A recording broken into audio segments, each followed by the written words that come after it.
Mes frères bien-aimés, comme vous le savez bien, l'enseignement de Jésus est extrêmement complet. Un jour, il nous parle du mystère du Père, un jour, il nous explique ce qu'est le monde surnaturel, un jour, il nous apprend à prier, et aujourd'hui, il nous apprend à vivre avec nos frères, et notamment avec ceux qui pêchent. Et quand je dis ceux, c'est toute l'humanité, parce que un jour c'est l'un qui pêche, le lendemain c'en est un autre. Jésus dit, attention, lorsque vous êtes devant un être qui vient de commettre un péché, mais mettons-nous bien d'accord, mes frères bien-aimés, le péché, c'est la méchanceté, c'est la haine. C'est cela qui est le péché. N'allez pas avec des petits instruments dignes des archéologues ou des dentistes aller ramasser les petites fautes des autres. Faisons bien attention, mes frères. Le péché, c'est la haine humaine, je le redis, c'est la méchanceté, c'est la volonté de nuire à celui qui est devant nous. C'est ce que Jésus appelle dans l'Évangile les méchants. Eh bien, Jésus dit, lorsque vous êtes devant un méchant, allez lui parler, d'homme à homme. Voilà ce que dit notre Seigneur. Va tout seul, comme un grand, et parle-lui, et dis-lui où est sa faute, pour essayer de le sauver. Le but, ce n'est pas de l'enfoncer, mais de le dégager de ce chemin qui le conduit à la perdition éternelle. Car les méchants n'hériteront pas du royaume de Dieu. C'est ce que dit notre Seigneur. Mais n'ayez aucune crainte, mes frères, parce que nous sommes quelquefois méchants, mais heureusement qu'il y a un frère à côté de nous, ou un événement, ou une prise de conscience qui se vit en nous, qui nous permet tout à coup de reprendre le bon chemin. Jésus regarde le mouvement général de notre vie. Cependant, aujourd'hui, Jésus dit, si ton frère a péché, s'il se maintient dans la haine, va le voir tout seul. Et nous, malheureusement, mes frères, nous ne le faisons pas. Il faut bien dire la vérité. Qu'est-ce que nous faisons? Nous disons aux autres le péché de celui qui est devant nous. Ou alors nous disons, attention, ne le fréquentez pas. Ou alors encore, regardez comment il vit. Nous faisons les commères, alors que notre frère a besoin de lumière. Attention mes frères, essayons vraiment d'épouser ce que notre Seigneur nous demande. Va tout seul parler à ton frère et boucle-la sur le reste. Va le voir en face et dis-lui, écoute mon petit frère, il semblerait que tu te trompes de chemin, car c'est toujours avec amour qu'il faut parler au nom du Christ. Il semblerait que quelque chose n'aille plus dans ta vie. Pourquoi es-tu si dur, si méchant, si critique ? Essaie de comprendre que quelque chose ne va plus dans ta propre existence. Tu expectores peut-être ta souffrance, mais ça ne va pas ta manière de te comporter. Et si c'est un escroc, il faut le lui dire. Parce que ça aussi, c'est faire du mal à l'autre que de dérober son bien. Jésus dit, s'il t'écoute, tu es formidable, car tu as gagné ton frère. Tu l'as sorti de cette mauvaise impasse. Mais s'il ne t'écoute pas, eh bien, retourne le voir et prends avec toi un ou deux amis. C'est magnifique. Est-ce que nous le faisons? Non, on ne le fait pas.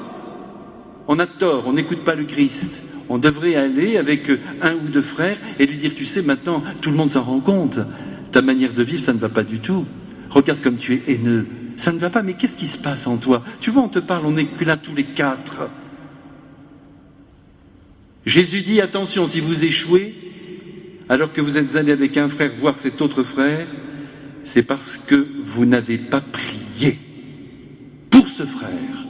Car en effet, mes frères, vous avez vu que Jésus conclut en disant, encore une fois, je vous le dis, si deux d'entre vous sur la terre se mettent d'accord pour obtenir quelque chose, ils l'obtiendront. Alors on a l'impression que cette phrase n'est pas en rapport avec ce que l'on vient d'entendre, qu'elle est en quelque sorte hors sujet, mais pas du tout. Jésus nous fait comprendre que si nous voulons retirer notre frère de ce mauvais chemin, il faut prier avec un autre frère pour lui.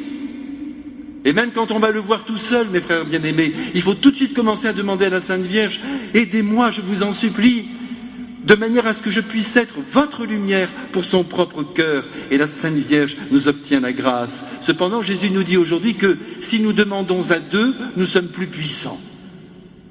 Alors si les êtres se maintiennent dans le mal, mes frères bien-aimés, c'est parce que nous ne prions pas pour eux. D'ailleurs, la Sainte Vierge l'a dit un jour à Fatima. Elle a dit, s'il y a des âmes qui vont en enfer, elle n'a pas dit qu'il y en avait. Mais elle a dit, s'il y en a qui y vont, c'est parce que vous ne priez pas pour eux.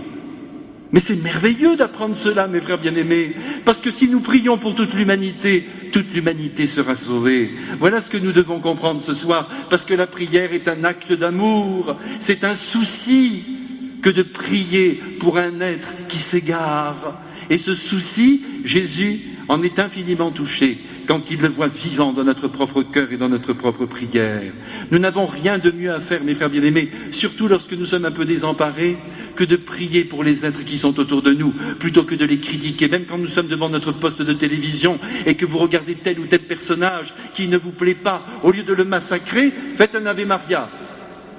Et si vous êtes 2 devant la télé, vous avez encore plus de chances d'obtenir ce que vous attendez. Allez-y, mes frères bien-aimés. On ne prie pas assez pour le président de la République, pour le gouvernement, pour les députés, et puis pour tous les artistes et tous ceux qui sont là autour de nous. On ne prie pas assez. Et donc, les camps se divisent. Et il y a ceux qui demeurent dans leur propre chemin. Tout n'est pas mauvais, mais enfin, il y en a certains qui quand même s'égarent réellement. Et puis nous, de l'autre côté, nous nous imaginons être des justes et nous nous emparons du jugement divin, alors que nous devons nous emparer de la prière divine. Et prier la toute puissante suppliante qu'est Marie qui prie toute la journée, toutes les nuits dans le ciel, pour que l'humanité ne se perde pas.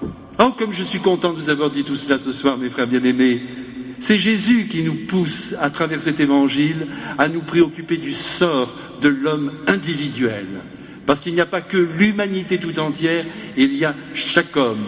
Et nous sommes tous capables de dégager un homme de la mauvaise route qu'il emprunte.